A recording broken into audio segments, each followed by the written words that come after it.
Non-pretentious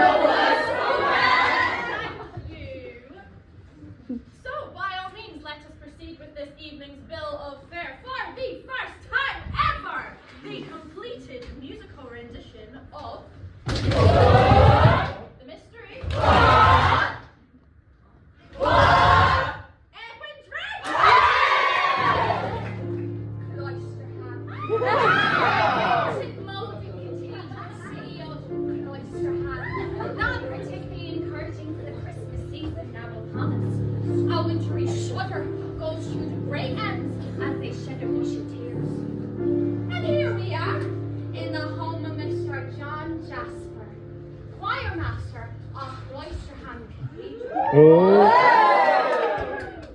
master, composer, organist, and vocal instructor. John Jasper has the voice of the angels themselves, my envy. And, ladies and gentlemen, who better to say the role of John Jasper than the gifted vocalist himself, your very own Mr. Clive Paget. John Jasper, of his beloved nephew, and the title character of this evening's diverge, young Edwin. Hello, Uncle. Why, there's the lad now. My dear Uncle. Yes, ladies and gentlemen, your eyes do not deceive you. Devotees of male impersonation will be more used to seeing Miss Nutting in top hat and tails in her usual performance of Am I Half a Top? But tonight, we see Miss Alice Nutting as Edwin Driggs. Any dinner, Uncle? You've forgotten, Ned, that uncle and nephew are words prohibited here by express agreement. Of course you're right, John. After all, we only have a half a dozen years or so between our ages. Hello, Jack. Don't drink yet. I must propose a toast. A toast to what, Ned? He asked to what? To Rosa. Rosa. To the fair. Surely you've not forgotten that Rosa and I are soon to be wed. It's not quite slipped my mind.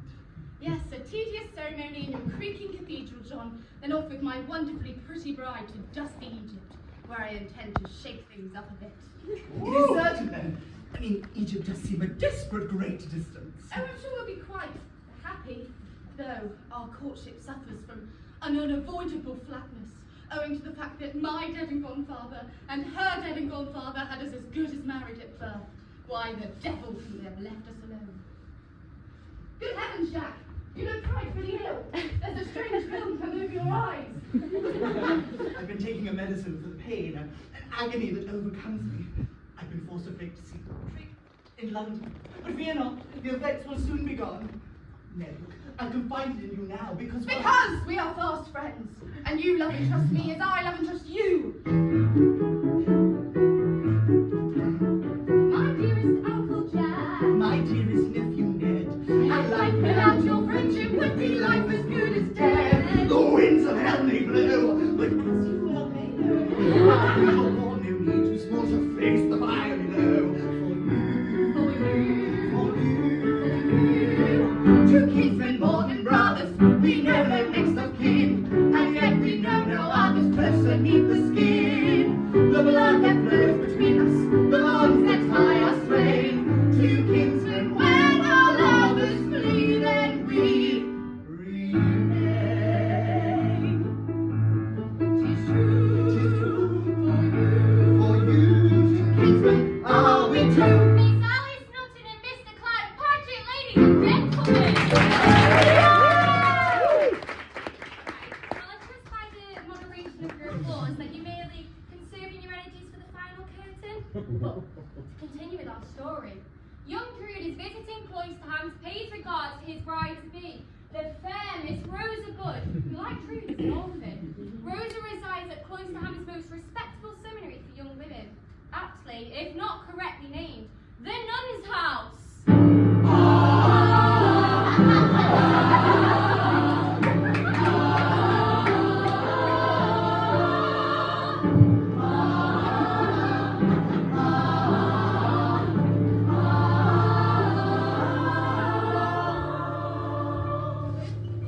Ladies and gentlemen, in the part of Rosa Bud this evening, the most delicate of English roses, the blossoming bud that has yet to be plucked, the unspeakably lovely Deirdre Peregrine.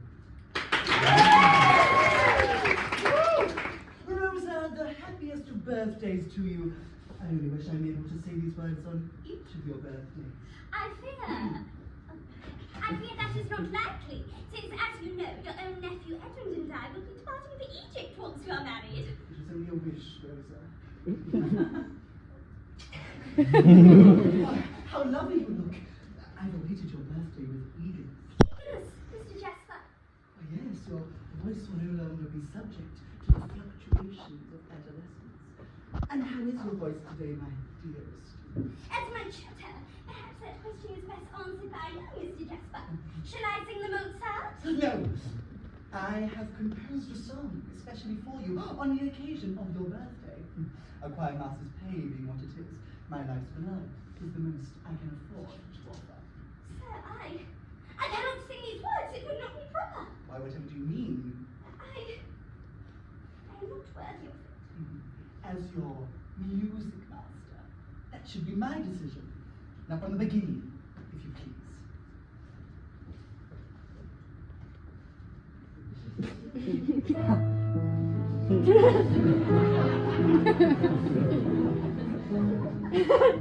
Between the very dead of night and day, upon her silver shelter I lay, and in the moon's fall I'll give myself to you. I'll pay the moon's fall and press myself in you. Before the pillar of time holds its breath while it conceals the dawn, and in the moon's fall, when time is frozen still, at home begins spring. Skin will the chill of moonfall. I feel its fingers, the veil of nightshade, blinded from stars that want to soon fall. Moonfall that looks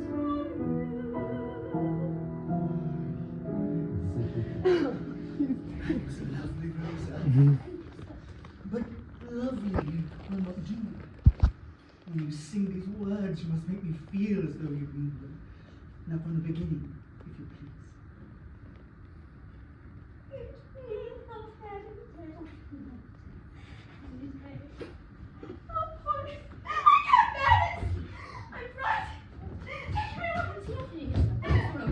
And you don't speak to her for a minute?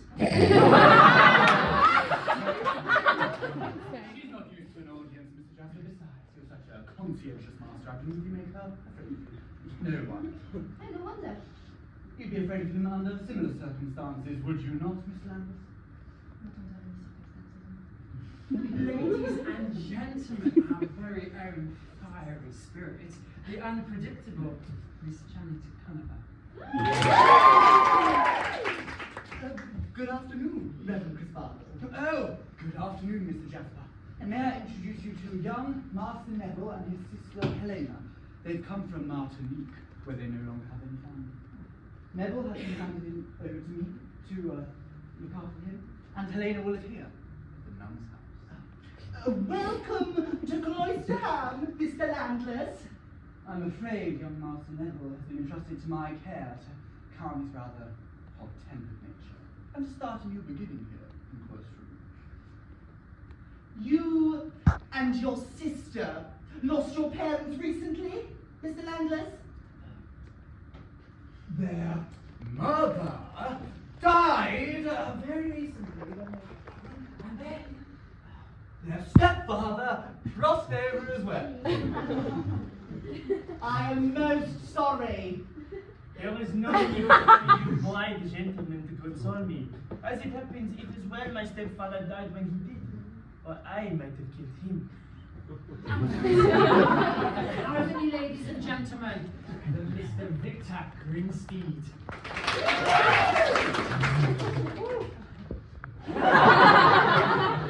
Surprise yourself. You shocked me. Unspeakably shocked me. You never saw him beat my sister. My stepfather was a brute, Mr. Jasper. In desperation, Helena tried on more than one occasion to flee his cruel and miserly hand, even disguising herself as a boy. But to no avail. As for myself, I have had from my earliest remembrances to subdue a deadly and bitter hatred, which has made me secret and revengeful. I say. I say, said the favourite face of the Royale, Mr. Cedric Moncrief. However, sir, your kindness and your goodwill have deeply moved me. I pledge to change my ill-tempered ways, and break new ground for myself. Oh, there's luck. You'll soon blend right in, Mr. Jasper. Your pupil, Mr. Jasper. Oh, she sings beautifully. Thank you. Your efforts are not without success. I trust so, Mr. Landless. And may I inquire if this relationship extends beyond? The heavens know, Neville. Miss Bud is betrothed to young Edwin, Mr. Jasper's nephew. You do well to keep your eyes and interests in other directions. I beg your pardon, Mr. Jasper. No pardon necessary. I must go. My practice, I fear. I wish you well in your new life, Mr. Landless. Thank you. Thank you indeed, Mr. Jasper. I trust we shall meet again.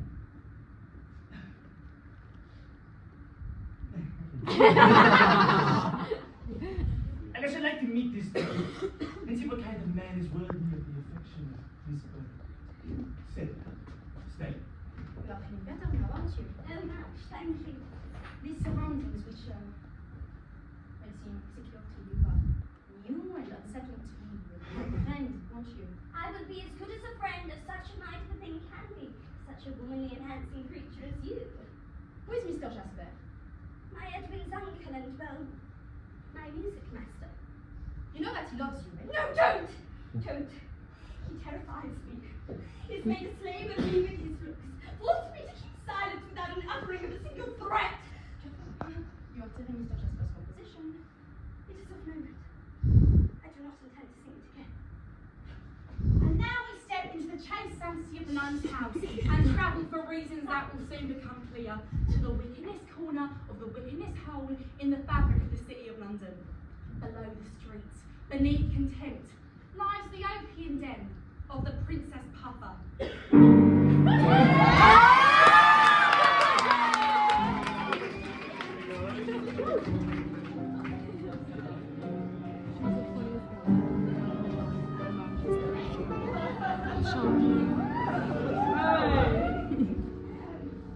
Here at the universal tongue of opium is spoken with the subdialects of prostitution, burglary, violence of conflict, and murder.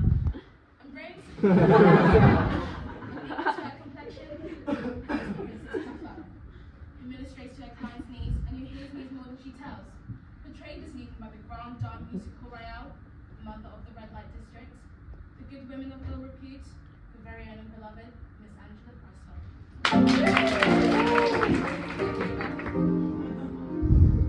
Crime don't pay! That's what I tell them! If it did, would I be here? What then I sells them? For a pint of rotten beer, the roads you cut to pocket the rabbits, I am slut to pop some sleep.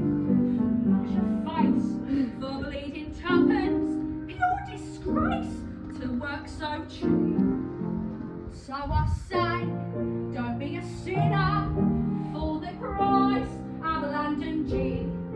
You can't pay for one sweat dinner with the wages of sin. Sell my soul, call I've come off it. Who would buy this sack of skin? On the old, there ain't no profit in the wages of sin. Everyone!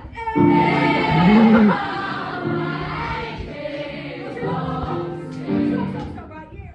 You all are singing as well. Give your old love some help. Right. And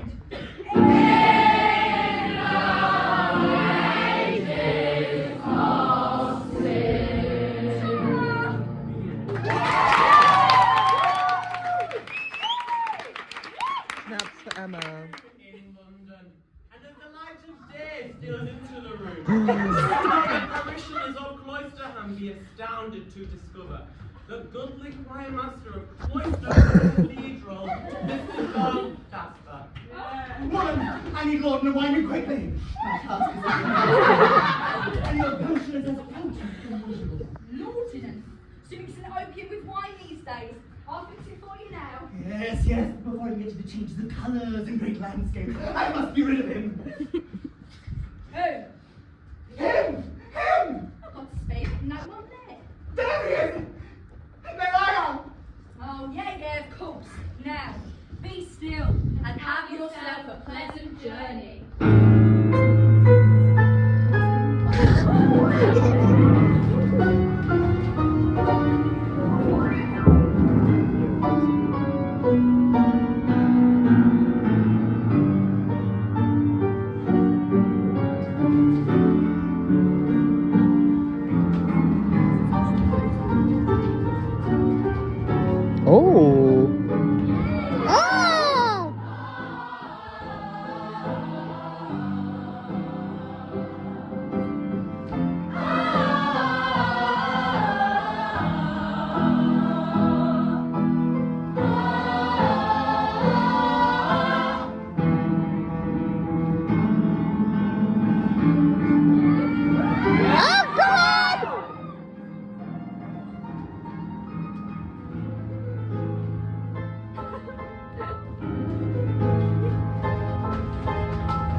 wine, more wine! Before she faints!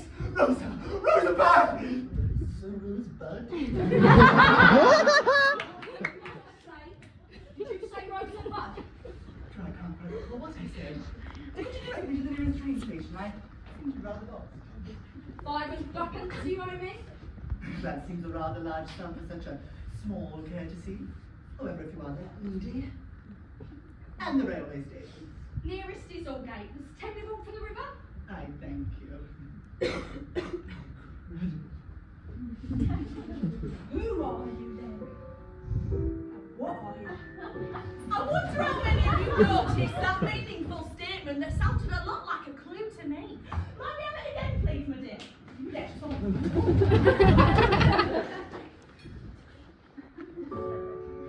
are you? What are you? But it is now the next day, and as we return to less sordid surroundings, we meet Cloisterham's leading citizen, Mayor Thomas Saxon. Good afternoon, Mayor Sapsy. Ladies and gentlemen, your kind indulgence to a short announcement. The part of Mayor Thomas Sepsi will not, I repeat, will not be portrayed by Mr. James Hitchens. Mr. Hitchens has become more frequently sighted at the bar in the rear than up here in front of the footlights. So, I'm sure it will come as no surprise that he is once again massively indisposed due to injuries sustained whilst fighting for a lady's honour. Apparently you wanted to keep him. Okay, so tonight, the part will be portrayed by our very own, very beautiful, very talented Mr. William Cartwright. I hope this last minute substitution meets with your approval and, might I add, it's more your luck than his.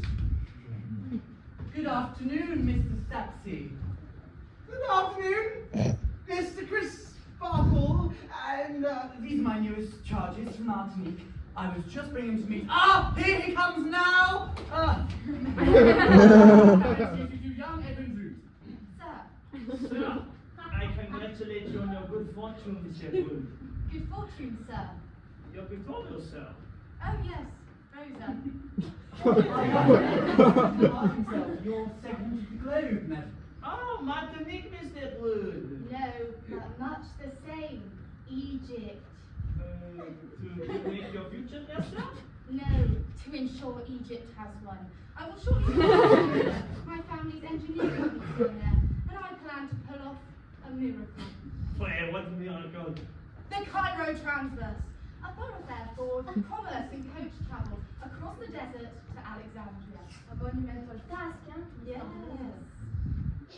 One wonders where you will obtain, for example, the paving stones.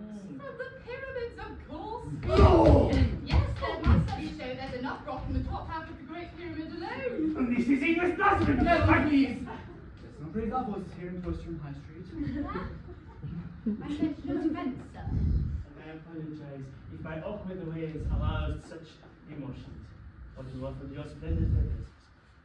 I'm sure Mr. Landless feels only passionately about his part of the world, Edwin. As long as his passions are in check. I fear I have not yet adjusted myself to your restrained climate, Master Edwin. My uncle has already given me some account of your hot-blooded nature and past. I only hope you've left them both behind you. We now step out from Cloisterham High Street as we fall in step with a relic known only to the other residents of Cloisterham as Durdles. A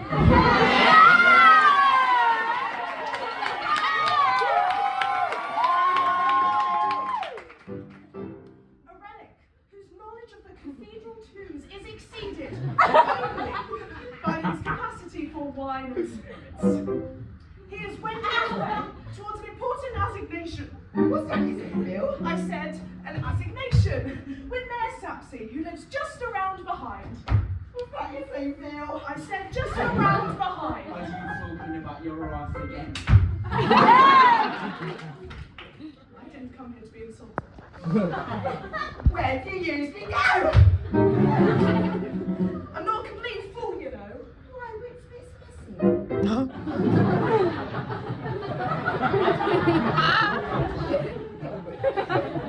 Ladies and gentlemen, essaying the role of Durdles, the clown prince of the music hall royale, your friend, and not mine. I give you, and I don't want him back, Mr. Nick Cricker.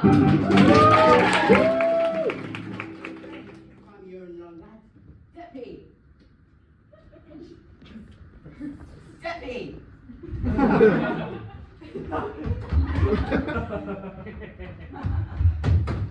Yes, ladies and gentlemen, a round of applause for Nick Cricker and son.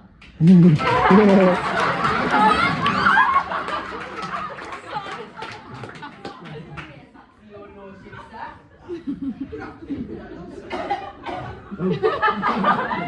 Begging your pardon, sir. Cough. It's a touch of rheumatism. Rheumatism? No, sir, I mean, I'll be digging at your dead wife's grave. You shall refer to the late Mrs. Thomas Sapsey as exactly that, Durdles. The late Mrs. Thomas Sapsey. That is how I like to refer to her indeed. That is how I think of her. Yes, 1 in a million. No, she was one in a raffle.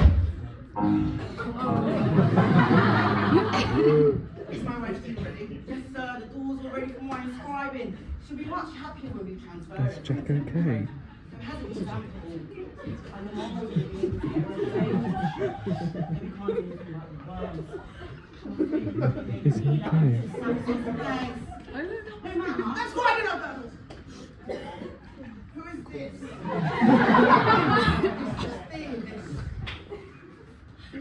Am I home right now? My protege squire, name of Deppy.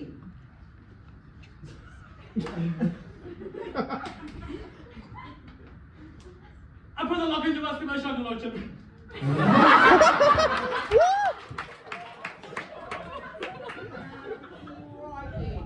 It'll be my pleasure to open up the slide door right in there tomorrow. Tomorrow, if I'm glad to see you there. Yes. That's national treasure, if I may make myself so bold, Your Grace. It was just the other day that Mr. Jasper asked me to take him into the crypt to see it himself. You might like to add that line to your list of suspicious statements. Steady on. You can't even jump into conclusions without all the facts at hand, otherwise we'll be off to the races. Yes! Let's have a chorus and off to the races! That's not yet. That's not until later on in the show. We can't be interrupting the dramatic build for all the tension that we've got. Oh. Boo. Boo. Boo. Boo. We were off to the races!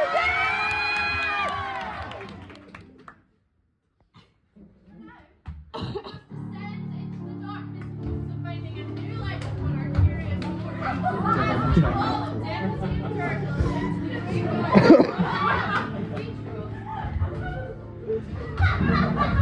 Oh.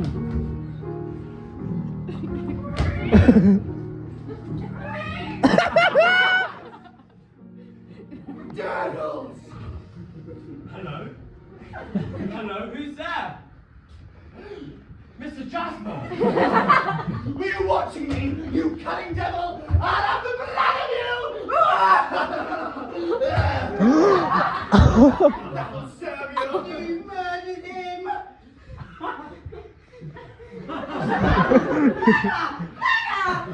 Stop with all your lunatic Durdles and help me revive you, boy! There, you bastard! I'll stone your eyes out next time, so help me! Quiet, you young wretch! Why'd you assault me in this way, deputy? You're right for the asylum, Mr. Jasper! You're right! Blame it on his infectious youth, sir. Great wine you gave me, Mr. Jasper. More potent than I'm accustomed to. But did you get to see Mr. Sapsey's crypt while I was asleep? No, I seem to have gotten lost. Oh, when I was in the house, sir, I only dreamed that someone took something from you. Oh, there it is! Oh, Mrs. Sapsey won't like me leaving the Masonian keys lying around. He gave me strict instructions that they were. Well, and now the keys to Mrs. Sapsey's tomb are missing. What do you think, Mr. Jasper? I think that I've got guests arriving any moment now for Christmas dinner, and a poor host I be if not often all the comfort and joy of the season. A happy Christmas to you, Durdles. And Merry Christmas to you, sister! Yes, we've spent many a bright and chatty afternoon here amongst the silent tombs, eh, my own betrothed? No, Rosa, we're not legally bound to marriage. I know, then Etty dearest, let us change to brother and sister from this same form. Never to be husband and wife. Never. I am all bound to confess that this thought does not originate from you alone, Rosa. I know, dear one, you have not been truly happy with our engagement, and nor have I. I am very similar. And I for you, poor boy. If only our marriage hadn't been assured since birth, then who knows how we might truly feel for one another. If we were perfect strangers, how perfect life could be. I know if I adore you, you'd know if you love me. Too much we've seen together to judge the view. Too much we've been together, and I assumed the future, and I presumed that you were there, and yet I wondered where we met. Brother, Sister, I pray you will take this vow, left to me by my mother, as a vow of my eternal friendship. God bless you. God bless you, dear. If we've been perfect strangers, I might have loved you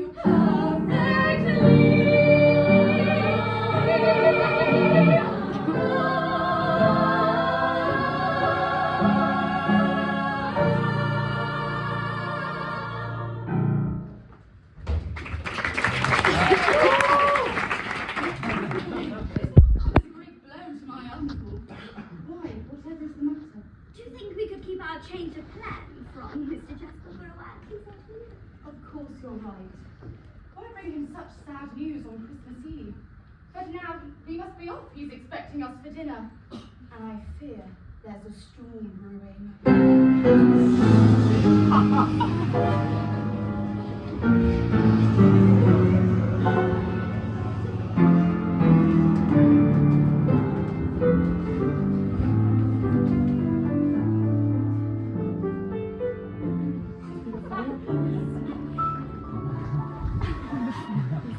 What a start for Christmas Eve!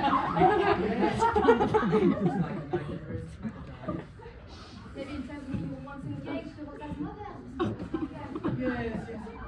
I fear that I was angered. A bit angered of her. And then, one night at a seaside party celebrating her second anniversary, just a couple months after Rosa's birth, she apparently slipped while taking an unobserved walk along the cliffs and drowned in the embrace of the ungrateful waves. But anyway, let's forget our grievances with life and with each other over a sturdy Christmas dinner. Yes, I pray you will forgive my meagre merits of a humble table. Hello, oh, sorry we're late. We've all... Miss Bird, it is wondrous to see you again.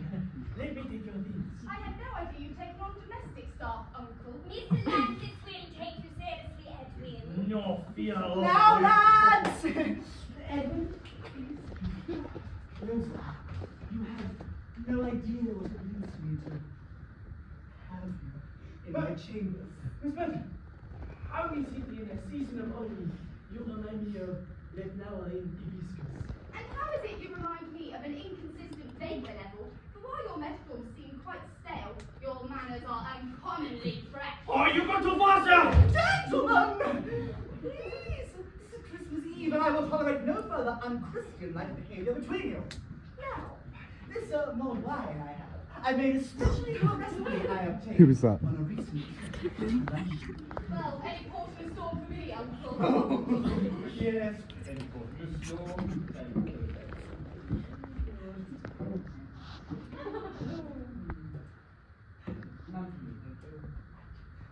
Now, let us drink deep. This wine is more potent than usual, Uncle. Well, I thought you liked it. Now I will have no more ill will between you. Please, Edwin.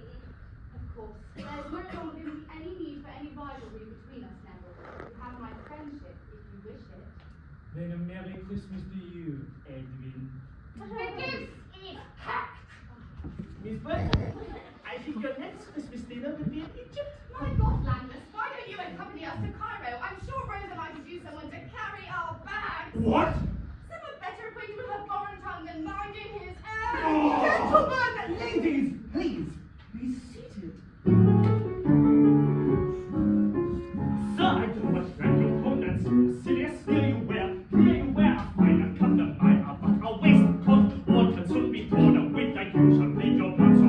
Something in this speech seems ominous to me. Bring don't overreach, bring promise this to me. Praise King Divine, for this we should be glad. Oh, won't you try some wine? No good can come from bad.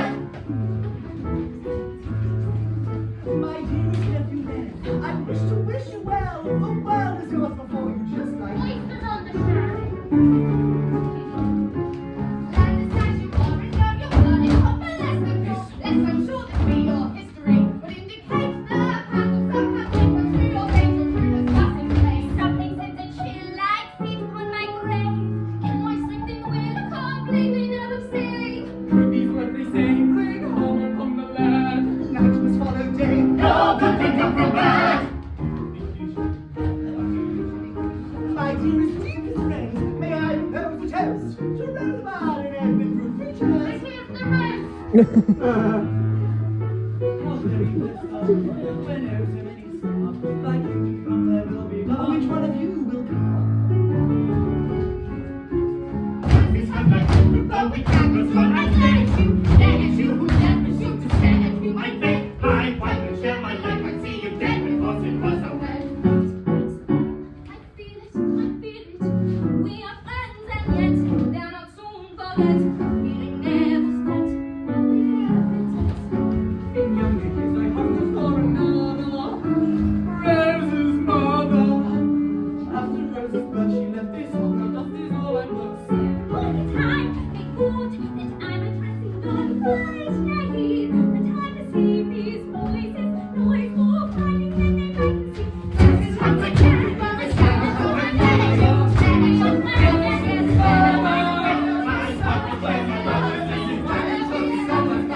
these new additions, then they be revealed. Murderous admissions, otherwise concealed. Fire you a gospel, holding you a hand. Madness leads to us. No good can come from bad, no good.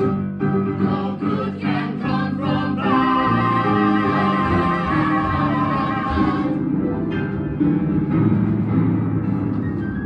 What a storm for Christmas Eve!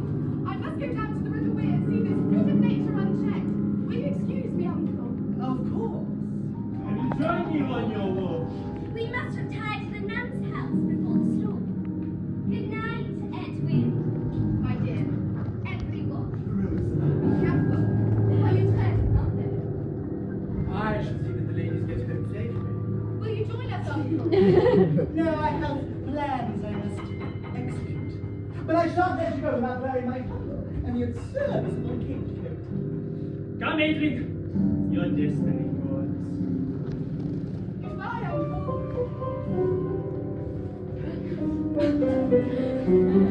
Goodbye, all.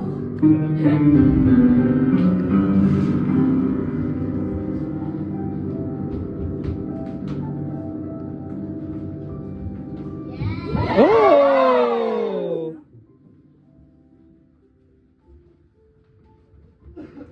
When will these three meet again? When? Never. Is there the next day? Christmas Day, to be sure. The storm is over. And I'm his wake. This found not a trace of the young Edwin dreamed. Mr. Crisparkle! Oh, Reverend, I know something terrible has happened to Edwin. Oh, let us wait for my mother reports. You've heard the sentiment voiced, I'm sure. No news is most certainly good news. Oh, look, here it is now. news. Ben, you see? I don't believe you've met my assistant pastor. His chief occupation is driving excursion parties around the church. Though quite the showman is our master.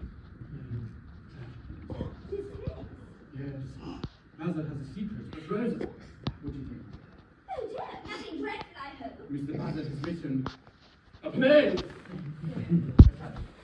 The thorn of anxiety. When we performed, Mr. Bassard. Never. I think Bazard finds more pride in his lack of support, like a citizen of Greece who prefers the Parthenon in ruin. Though I do wish to see his well formed one day. I too, Mr. Bassard. I love the theatrical world. But there are many stages beyond the proscenium. I long to play a large part. Then Mazda, use your enviable creativity to find some accounting for young Edwin. That assignment I eagerly accept.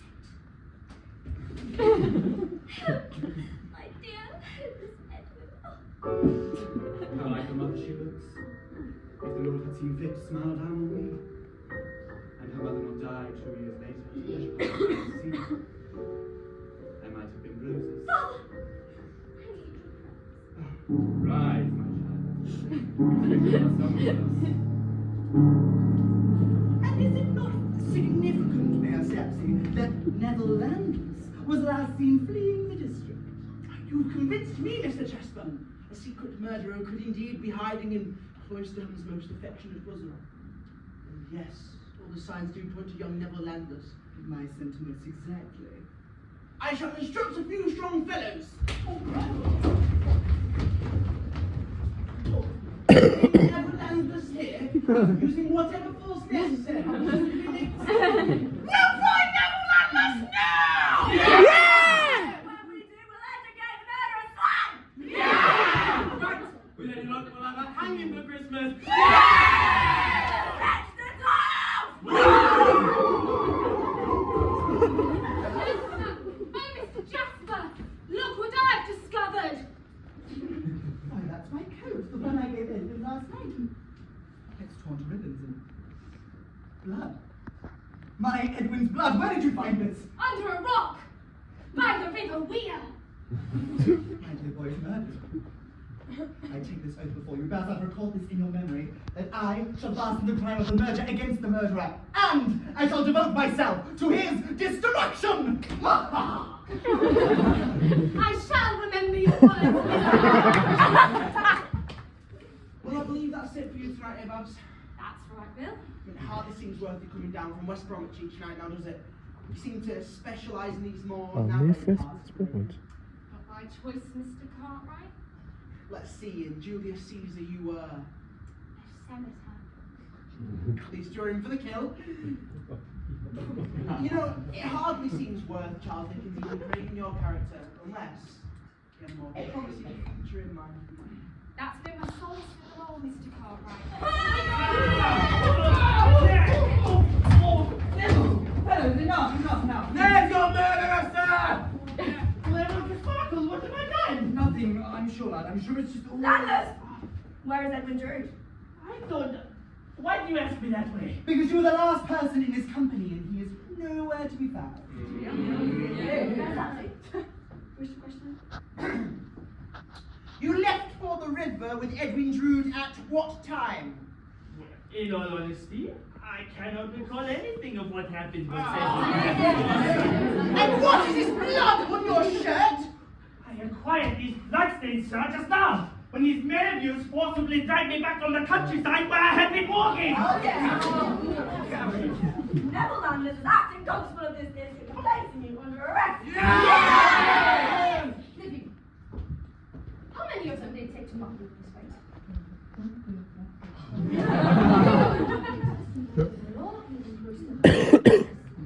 And you, Mr. Jasper, for days now, you have been warned, not of Cloisterham, of impending violence between your nephew and my brother. Now, what do you know of all this? Only that my nephew is dead. Mr. Sapsy, I'm worried that young Neville has no knowledge about Edwin Drood and he has already fully volunteered. You shall volunteer nothing further, nephew. I should remind you and your brother that there is the issue of murder at hand.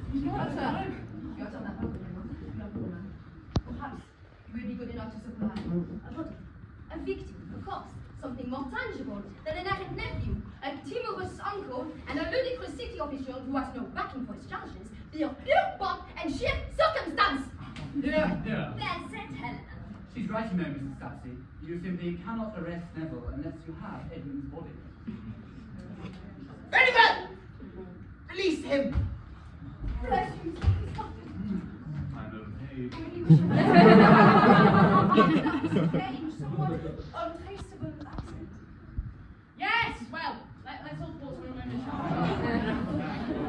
So, there's where the matter now lies. Edwin Drood is dead. John Jasper has sworn vengeance on his Who most of this populace suspect to be Neville Landless. The charges against Neville have been rescinded, thanks to the late analysis speedy resolve and the help of the Reverend Sparkle, who was once engaged to... Rose is deceased, mother. Meanwhile, it's difficult to know what one should make of. Statesman Girdles and his young deputy, not to mention.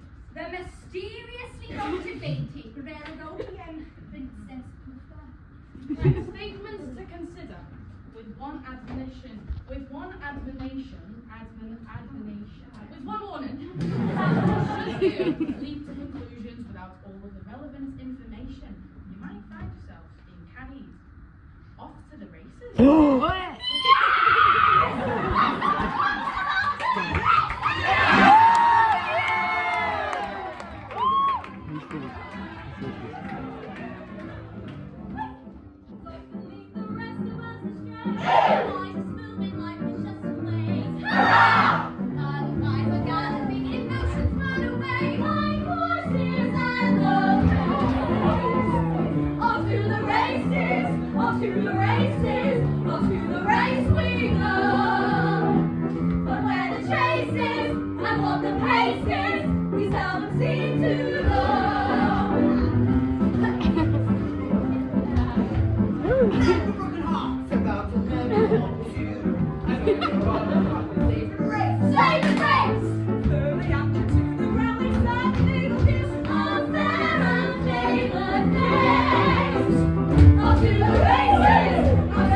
Lay down his pen, forever.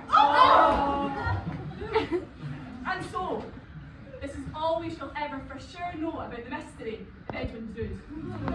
Tonight, however, at least within the confines of this humble theatre, we together shall solve, resolve, and conclude the mystery of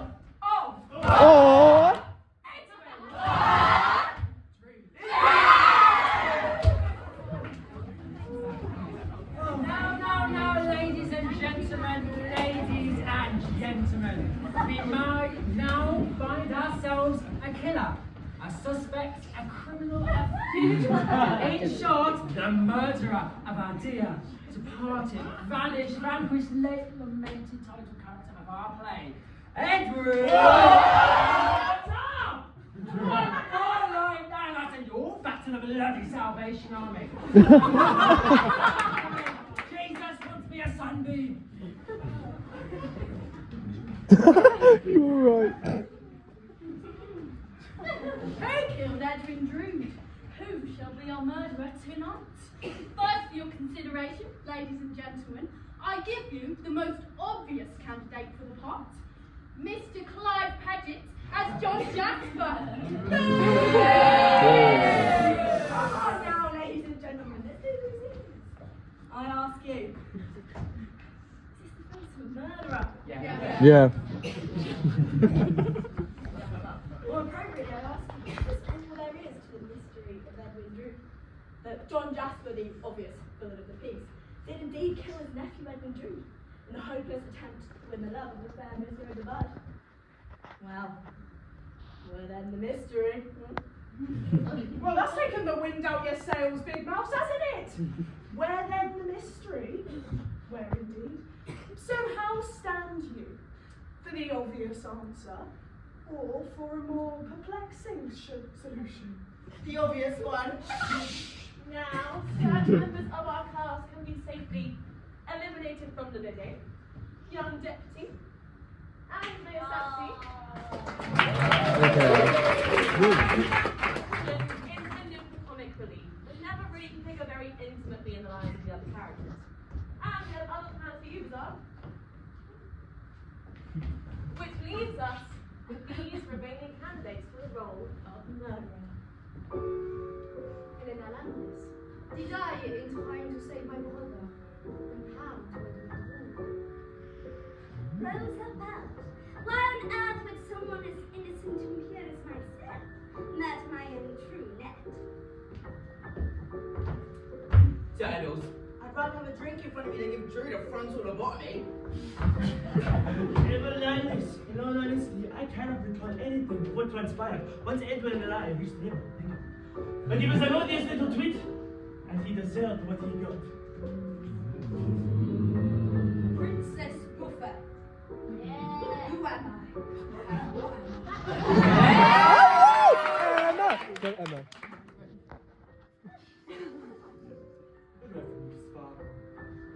Have I ever forgotten my mission on John Jasper.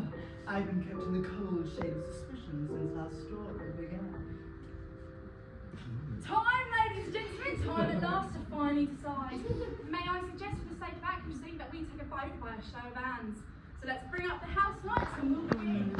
Members of our public theory without Emma. I want Emma. I want Emma. Emma. We want Emma. We want Emma. We want Emma. We want Emma. Princess Puffer. Princess whatever her name is. What's her name?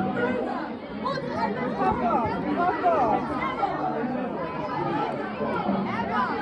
Yes. Emma. Emma. Princess Puffer. Princess Puffer.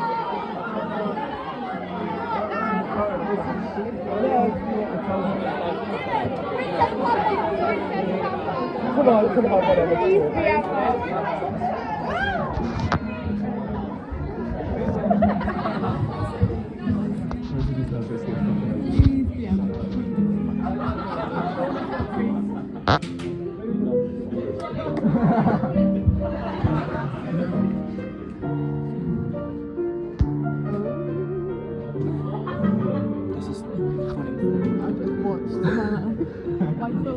This is crazy. I don't do a single thing.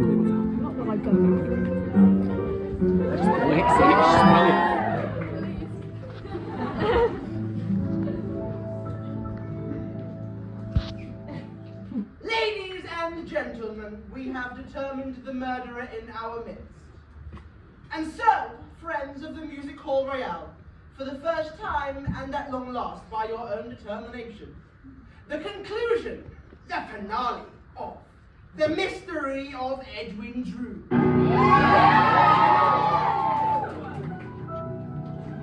first chapter of Mr. Dickens' novel was entitled Dead Dawn. Perhaps not coincidentally, the last chapter he wrote was also called Dead Dawn.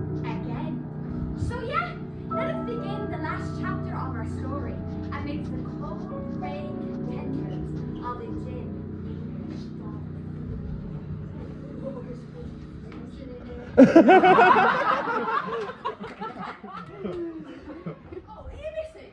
What is it? Can you spare 3 and 6 for a Christian soul in distress? We're about Christian souls in distress, I fear. I have little more than 3 and 6 to get me to London. Running away from something? Yes. At long last, yes, and now I must. Rosa! How on earth could you know my name? No. I've only known you since the day you were born. Bathed you and fed you. Oh, don't look at me, Rosa. I don't want you to see me this way. But can you remember your nanny, Rosa? Somewhat 12 years ago. Can you look at me now, my only darling girl, and see your nan instead? No. Somewhere, but I was 6 years old and then you weren't there anymore. Do you remember? You never really knew your mother, did you? I was the closest thing to that for you. Why'd you leave me?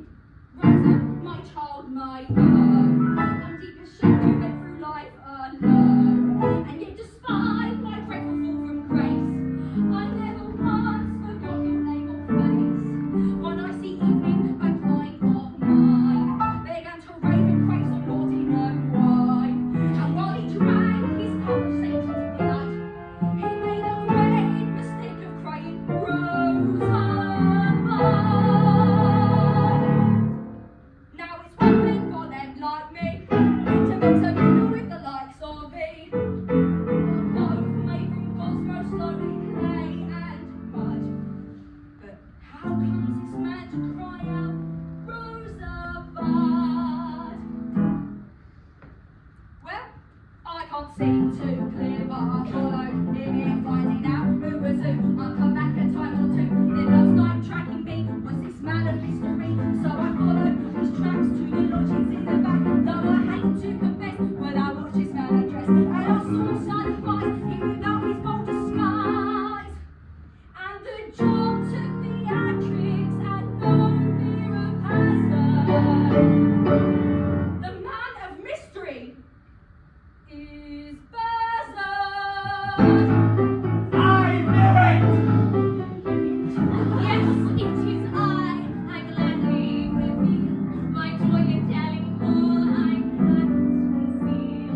All far am I, at least on this stage. Joyfully now I take center stage.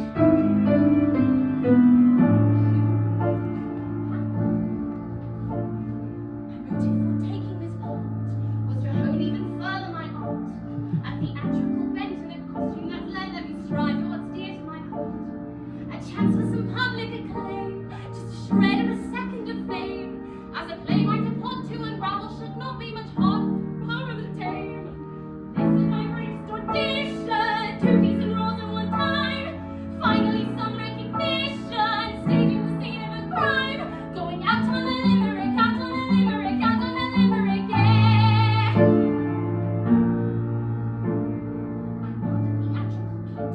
And with treachery I did my best. So to clear Neville's name I confess to my shame. 'Twas for vanity too, I admit. I followed John just behind low to the dens he descends to below. And when Papa came here 'twas immediately clear my suspicions were quite apropos. So I crept in the lodgings of Jasper, dressed in a wig what a sight. Then I found Rosabud's clasp her mother she gave her that night. Jasper took it from there after hurling him dead. 'Twas a weird of a bed I suppose. Tell him that Martin he knows, and the proof is quite clear that this brook does for him to be tied and tried and strung. And from this limerick, let him be hung. I knew it!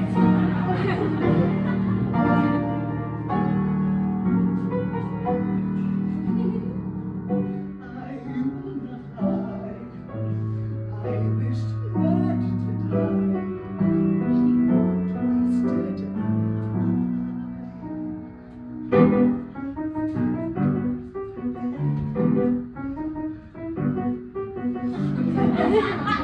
Yet two eyes remain. A soldier tailor can conceal the venom in his brain. And if he draws upon the walls and that the you smokes up alive. There are 2 men in me, and cunning bright is he, who hides himself, resides himself where I have no eyes to see. Yet now I think I'm at the brink of breaking through the door.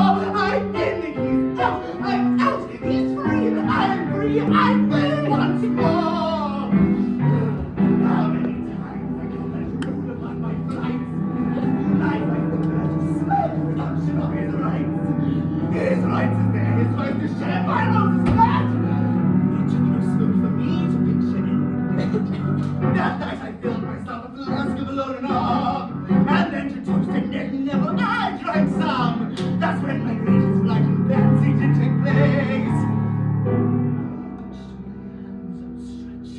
Towards Edwin's pale white face, and in the moonfall I saw my friend clutching his neck so tightly, touching my sleeve veil so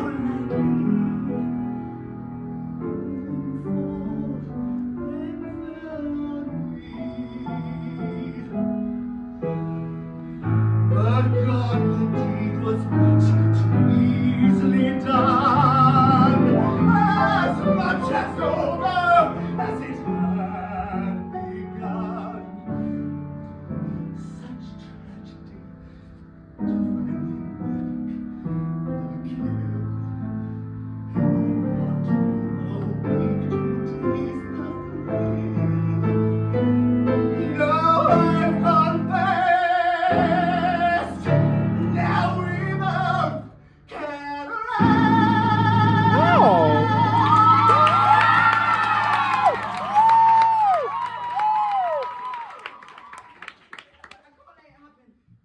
Yes, you faced the good that you would have to everywhere to throw suspicion on Neverlanders.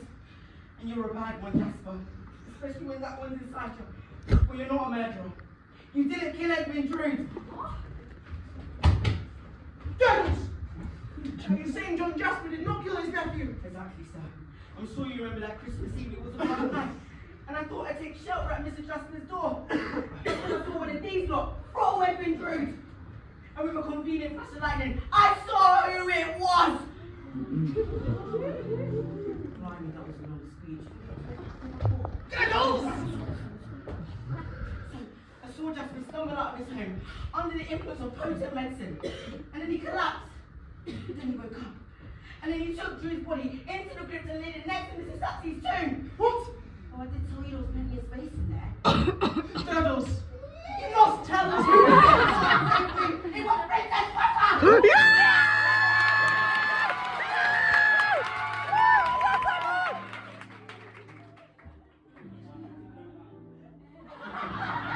Mercy, your forgiveness do I need. My string of sins ends here with this most dreadful deed. I only meant to say my Rosa, but it's true. You bastard Jasper Christ! I meant to murder you.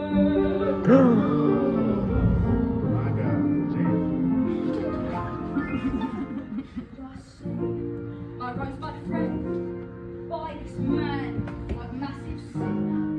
He's revealed his vile desires, so I act to do him in.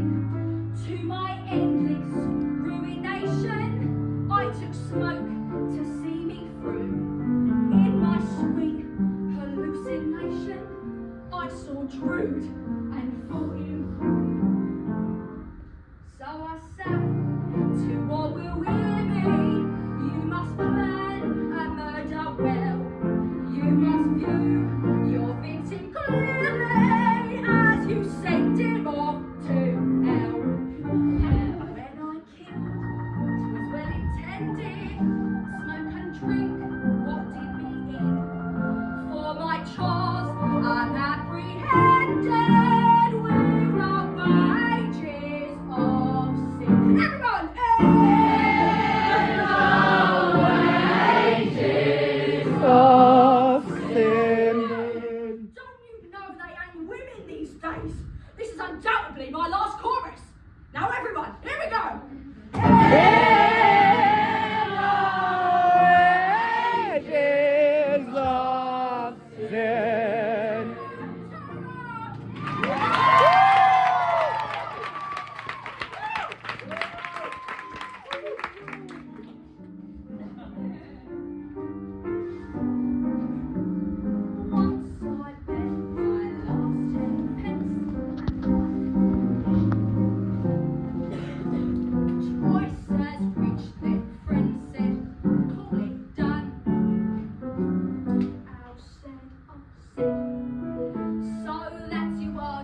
Oh.